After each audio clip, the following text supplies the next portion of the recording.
Hello everyone, and thank you so much for joining me here today. Today I wanted to go through 6 things that frugal living is not. But before I get into that, I just wanted to say that I am sorry that I haven't been on here for a while.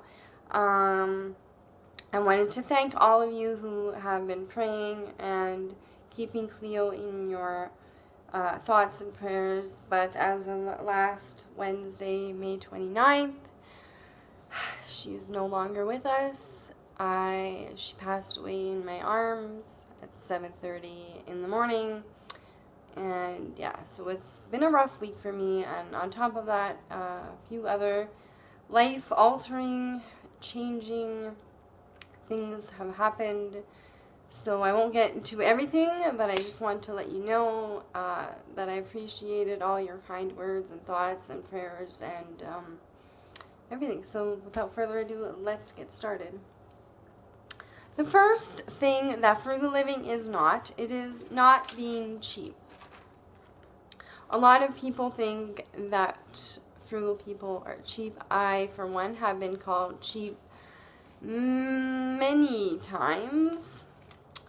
And it doesn't make me feel very good, but I don't listen to it anymore because I don't want to upgrade my electronics or buy a bigger computer or buy things that I don't need, or sometimes I don't go out to certain places because it's expensive and I just don't get any joy or anything out of it. So to me, frugal living is all about intentional living and spending your money intentionally on things that actually bring purpose and joy in your life. And now I have gone through in my younger years spending recklessly, and honestly I was never happy.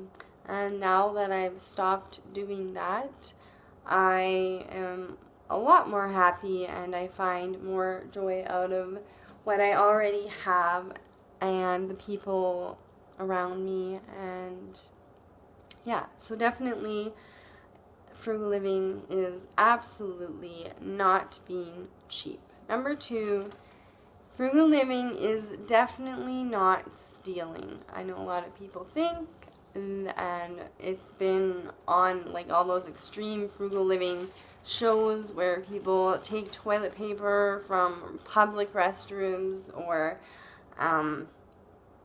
taking 30 packages of ketchup when you're really only going to use maybe 5, 10 tops. But yeah, so taking things that you're not going to use just because they're there and offered doesn't mean you need to take them. I'm not saying don't take condiments or use the toilet paper, but you don't need to take more than what you're going to use at that time.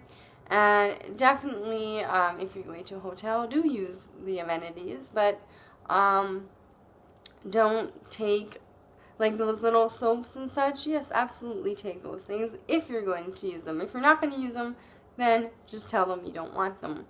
But don't go above and beyond by asking them for everything that they have and then more than what you're going to use, because that, to me, in my opinion, is stealing, and I would never do that.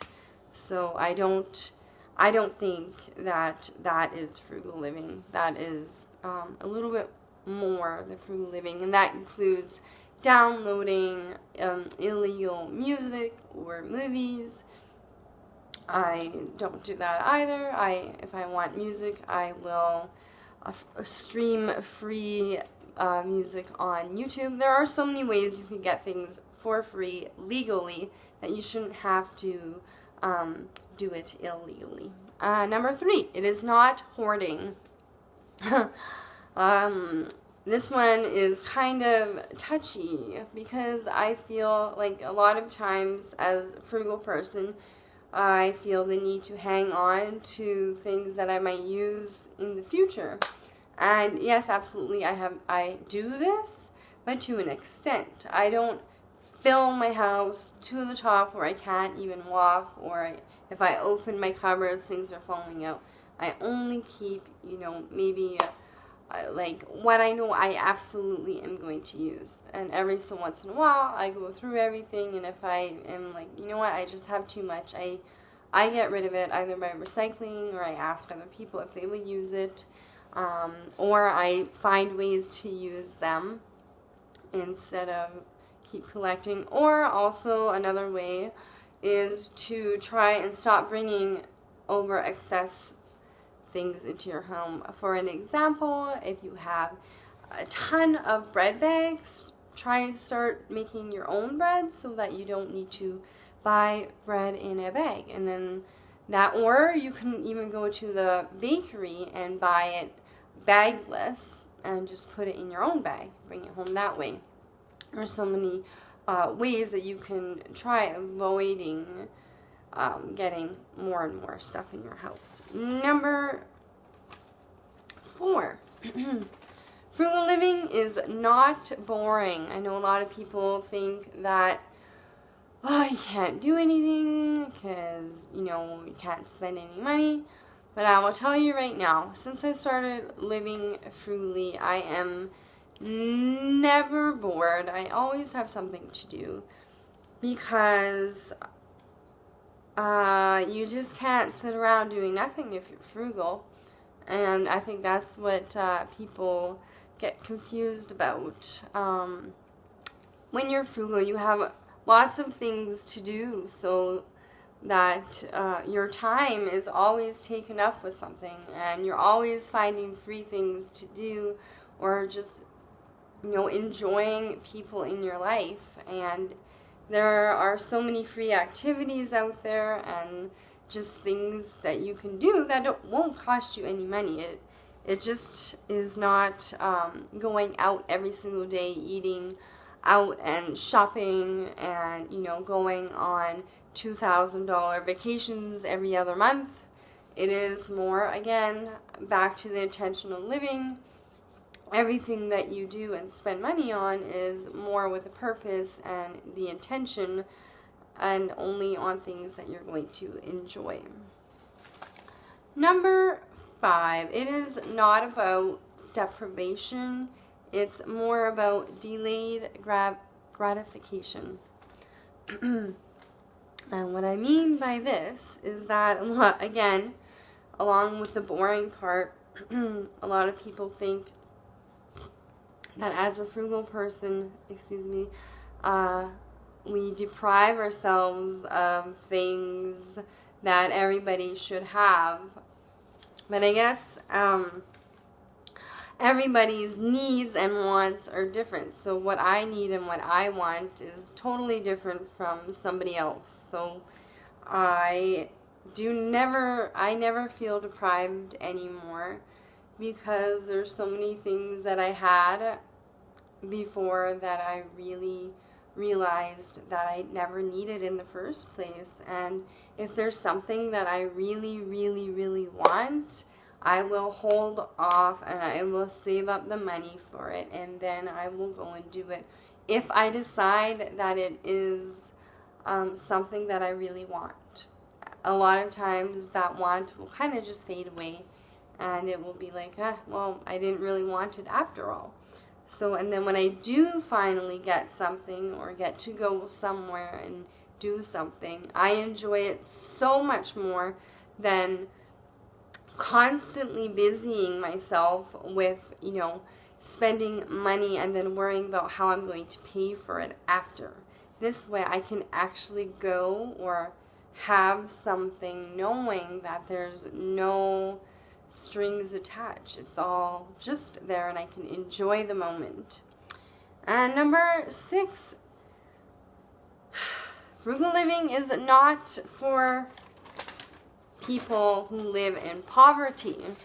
I think that is a really big misconception, that frugal living is for people that have to live frugal living, or frugal living is for people that have to live frugally, which I totally do not agree with. I do not have to live frugally anymore, but it definitely, I mean, to an extent, I think I do, because well, I'm not going to get into all the reasons, but if you've watched me for a while, you will know that I was a spendaholic and I spent all my money. I was crazy in debt, and I refused to get that way again. And I wanted to stay afloat and be financially free or stable, or just, yeah, so definitely if you are, having money troubles, then frugal living is absolutely the way to go. But even if you're not, there are so many more things you can do if you try frugal living. And it's not about just doing more things, it's about being able to save more, so you're not worrying about your future, and if you really want, you can start helping other people, which is huge for me, because I have been able to help people now when I never was able to help out before. And if I want to or need to get on a plane or go visit a family member because they need my help or because something bad has happened, I can do that now, whereas before I would never have been able to do that. So frugal living is not just for people that have no money or that are trying to get out of debt. It is for anyone in every area of life, young or old or in between. It is for anyone all around the world, and for just everyone, because I think it is basically a life of not wasting, and it is a great way for the environment. It is a great way to save on your pocketbook. It is just a wonderful way to live, and it opens so many doors. And that is all I have to say today. So again, I appreciate and love all of you. Thank you so much for all of your support, for everything. And I hope to see you all in the next video. I love you, and thank you so much for watching. Bye for now. Oh, and as always, I hope you have a frugabulous day, everyone. Bye.